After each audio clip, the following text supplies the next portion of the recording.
తీవ్ర నేర ఆరోపణలను ఎదుర్కొంటున్న మాసారపు సుబ్బయ్యను రాష్ట్ర గిరిజన సలహా మండలి సభ్యత్వం నుండి వెంటనే తొలగించాలని యానాదుల సంక్షేమ సంఘం నేతలు డిమాండ్ చేశారు.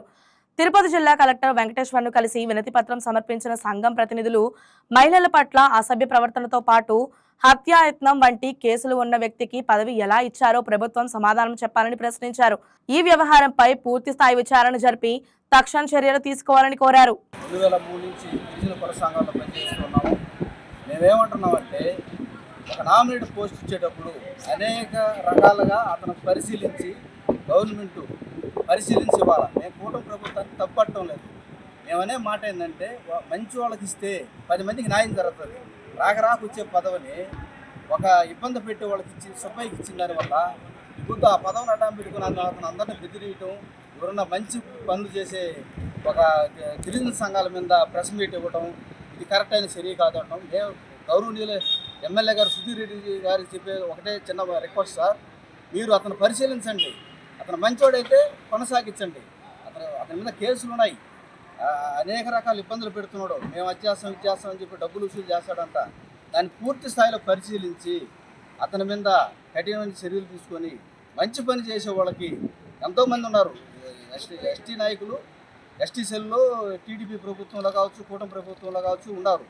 మంచి వాళ్ళకి ఇచ్చి ఆ పదవి గౌరవం కాపాడతారని కోరుకుంటూ సెలవు తీసుకుంటాం. నా పేరు తలపల చెంచుమల్లికార్జునరావు. నేను యానాదుల సంక్షేమ సంఘం తిరుపతి జిల్లా అధ్యక్షుడిగా ఉన్నాను. ఈరోజు తిరుపతి జిల్లా గౌరవ కలెక్టర్ గారికి గ్రీవెన్స్లో ప్రజా పరిష్కారాల వేదికలో వినతిపత్రం ఇవ్వడం జరిగింది.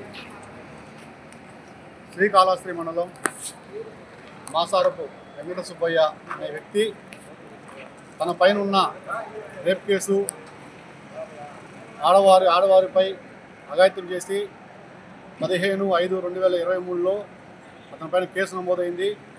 అతను 3 నెలలు జైలు శిక్ష కూడా అనుభవించాడు. ఆ విషయాలన్నీ దాచిపెట్టి కూటమి ప్రభుత్వాన్ని తప్పుదోవ పట్టించి గిరిజన సలహా మండలి సభ్యుడిగా అతను పదవి పొందిందే కాకుండా ఆ పదవిని దుర్వినియోగం చేస్తున్నానని చెప్పేసి మా సంక్షేమ సంఘం తరఫున మేము తీవ్రంగా ఆందోళన చెందుతున్నాం. ఎందుకోసమంటే ఒక పదవి వచ్చినప్పుడు దానికి బాధ్యతగా వ్యవహరించాలి. అలా కాకుండా అతను ఈ మధ్య ఒక 4 నెలల క్రితం కూడా శ్రీకాళహస్తి టోల్ ప్లాజా దగ్గర నాకు గిరిజన సలహా మండలి సభ్యుడి పదవి ఉందని అనే అహంకారంతో ఆ పదవిని కించపరుస్తూ టోల్ గేట్ సిబ్బంది పైన కూడా దాడి చేయడం జరిగింది. ఇటు మహిళలపైన ఇటు సిబ్బంది పైన దాడులు చేస్తూ అనేకమైన విస్తృతమైపోయే విషయాలు మాకు తెలుస్తూ ఉన్నాయి. అతని గురించి ఈ కూటమి ప్రభుత్వం మహిళలకి రక్షణ కల్పిస్తానంటుంది.